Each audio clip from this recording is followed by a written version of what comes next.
There you have your boy coming back at you with another banger. Today I have a very interesting topic for y'all because this is something I think everybody has experienced, especially as a young man or just somebody who has looked for ways to improve, and that is the lock in phase. And today I'm here to rant about it because I think locking in is very counterproductive in most cases, and it actually is something that you should probably avoid as a young person who is still developing and who is still working on his network and social skills in general. It's something very popular because young men have been let down more and more in the modern age, in this post-modern era, and a lot of them cannot find a reason to go and look for a job or go to school, so they try to lock in and pave their way to success, look for alternative route. And can you really blame them? No, you can't. But what locking in has turned into is something totally different and something that I don't think is generally good for a young person. Locking in mostly happens in the age of like 17 to like 23, 24, something like that. I think this is the most critical phase and the most common phase for a lot of young men who are getting themselves in this ideology and this locking in procedure. And in this period, you're supposed to avoid any distractions, to avoid any bad habits, to focus or to hyper focus on your goal, whatever that might be. And most of the times, it's improving your body, improving your finances, educating yourself on certain topics that you're interested in or that you think are needed for your area of work or industry. So on the surface it looks very good, but I think in practice it's very inhumane. That's the right word. Why I'm saying this? Because when you're locking in, you are pretty much isolating yourself from most of the things that a normal young person engages into. Now I know that the average young dude is pretty degenerate by nature. We tend to drink, we tend to take drugs when we're young, we tend to go out and spend all of our savings on alcohol or whatnot. So in general, young people's habits are destructive and they're not good if you look at objectively. But I think the side that nobody talks about is that while you go out and drink with your friends, you work on your network. You might find a partner, you might experience something you've never experienced before. You will have a great story to tell in few years' time. You will have a great community, maybe. Most of the times, going out in the club community is not that great, but I think you can meet a lot of people there which can become your friends. I have made many friends from going out and getting drunk with them like on a regular basis, and eventually they become your best friends, and then you get to know each other better, and then you don't have to go out and drink to be together. You can do a lot of other productive, more interesting things, more healthy things together. And so you just made yourself a very good friend, a hopefully long lasting relationship with him. And that is only good. That's only good. And if you lock in, what you're doing is you're not doing anything that is bad. That's like one of the most important things when you are in this lock in phase. You're just staying home most of the times and doing these hyper productive activities, and you focus on nothing else but that. I think it can work for like a 6 months period. I think locking in for like 6 months, if you really know what you're doing and if you really are very passionate about what you're doing, I think it is all right. But I think for most of it, longer than that, especially in this critical period of your life when you need to make friends, when you need to meet people, when you need to work on your social skills, you need to socialize, you need to understand how the community and the society around you works. If you're always isolated, if you're always living in your own bubble, in your own world, I think it can become very deceptive and you can easily get rejected later on and become the weirdo because you will have all these unfamiliar habits for most of the people and you will become very disassociate with what is normal. Now, as I said earlier, it is better to be alone than to be the guy that drinks every day or every 2 days or even every weekend. That's not the point. I'm not trying to say that it is better for you to go there and drink every Friday and Saturday and not work out or not read any books or whatnot. I think all these things are equally important. I just think that right now, what is happening, a lot of people are going to one extreme or another, and they're not finding a balance in between, which I think is needed. So when you don't find a balance, when you go all in on the one extreme or another, you just become either a full-blown failure or you become a weirdo and antisocial guy who looks great, sure, or has read many books and is very educated on a lot of topics, but then you're the guy who knows nobody. Or you have these weird friendships, very niche friendships where you only talk about the gym or you only talk about your niche business model that you both guys are into. And these friendships tend to not grow as easily because they're very one-sided, one-dimensional, and it tends to go downhill pretty easily once you lose interest in a certain topic that your body was interested in as well. Say you were a gym rat and you start going to the gym less, or you just don't want to talk about it as much. And then he is not as interested and you're not as interested in talking to him because you have not much in common anymore. You don't have many things to talk about. Also, this period of locking in, as I said, happens in a very important period of your development.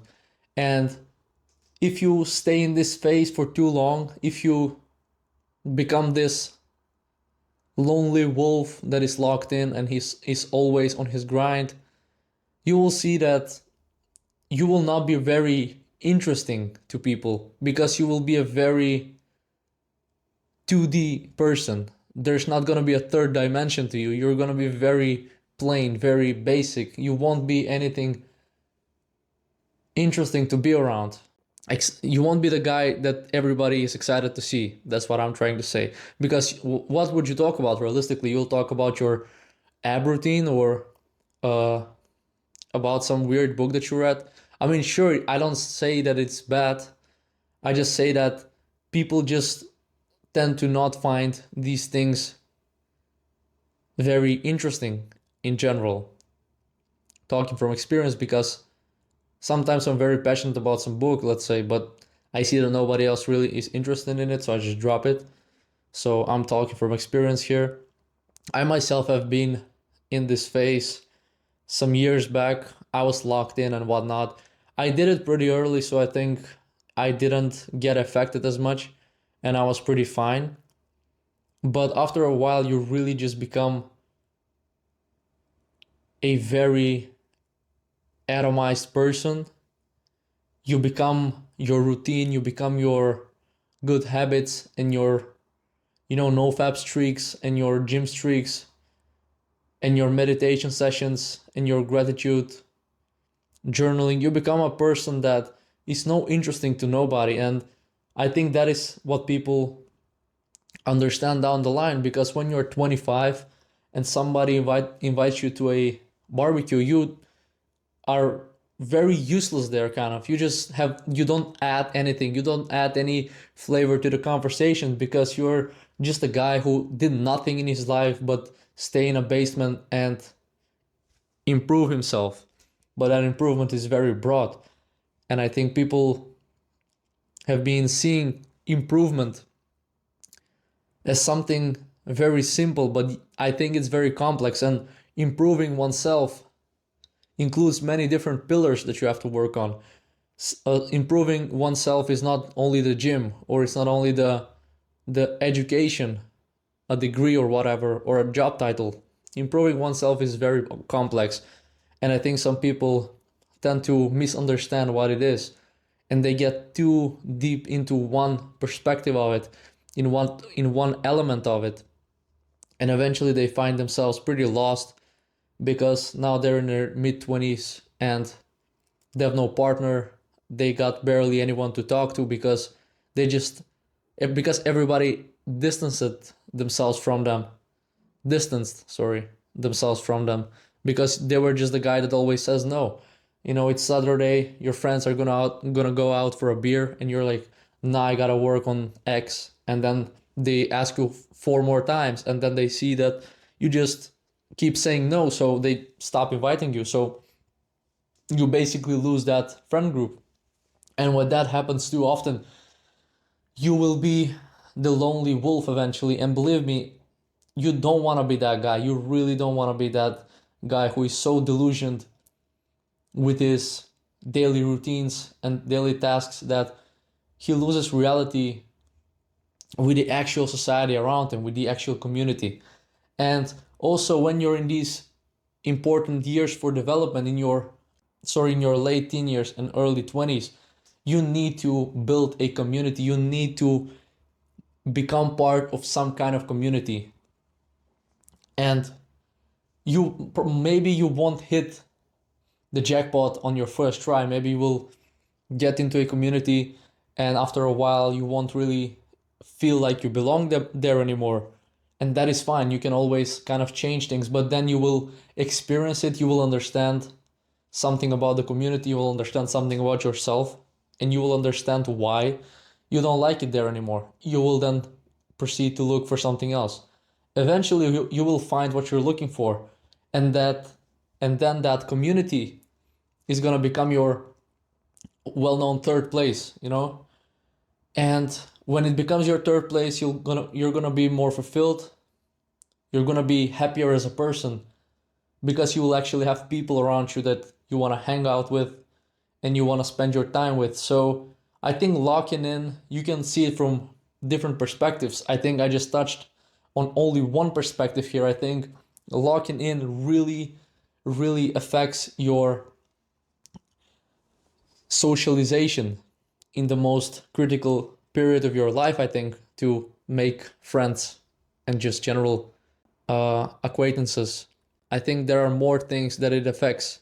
I think locking in also can affect maturity of one person. I think when you're with people and when you're put out there in the real world and you actually experience real world scenarios, real world situations, accidents, happy moments, experiences of all kinds, I think that makes you grow as a person. It makes you more mature. But if you're locked in all the time, and if you just go and do the same thing every day for too long, I think you stagnate.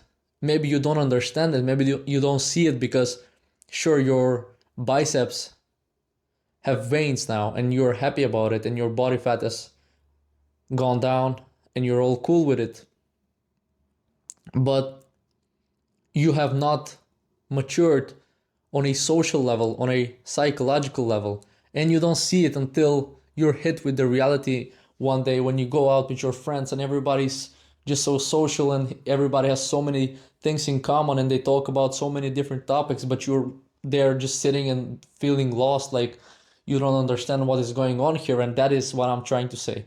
I think it is very easy to get sucked in this void and then later on see that you've made a mistake and you've wasted a lot of time and a lot of youthfulness on this thing. Because I think locking in can be very, very addictive, because there is nobody to say that you're wrong. There is nobody to criticize you, I could say, because you're in this isolated space in your comfort zone pretty much the whole time. Sure, you at the beginning you will feel less comfortable in the gym, but then after a while you'll feel in your comfort zone while you're there, and then have you've probably outgrown the gym, so now you have to seek something else, seek more discomfort to match your level. So people get addicted to this lifestyle because they think just because nobody criticizes them, just because they have this inner peace all the time, they think that that is the way to go. But being a human and being part of a community and being part of a functional society, you actually have to go out and hit the brick wall once and then understand what you did wrong, talk to some people, have awkward moments, try to kiss a girl and then get slapped in the face. You have to experience these things to understand more about how world works and not be isolated in a bubble. Do as you wish, but I would not recommend you to go full-blown isolation mode and lock-in mode or monk mode for too long. I think 6 months is probably tops. I think after 6 months you've squeezed all the juice. You won't really feel any more benefits from it. So I think overall it's not a great thing to do on a long run. But I think if you're like 18 years old, you can start your lock-in phase from like October, go all the way to March. You will learn a bunch of things. You will see how it goes. You'll see how discipline changes you, how healthier foods change you, how your inner peace affects your well-being, and so on. And then like March comes, April comes, then you kind of slow down and go out in the world again. So I think it's not bad for a short period of time, but if you really totally go all in on it, you can see later on that you did the wrong thing and you missed on a lot of things that people have done. And some people would say, yeah, but I don't want to be an average person. I don't want to be that. I don't want to be this. I want to be this, whatever you have in your head, your perfect image of yourself.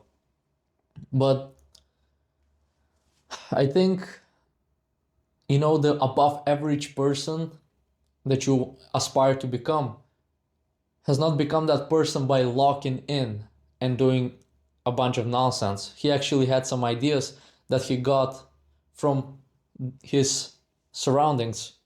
So he didn't exist in a bubble. That's what I'm trying to say.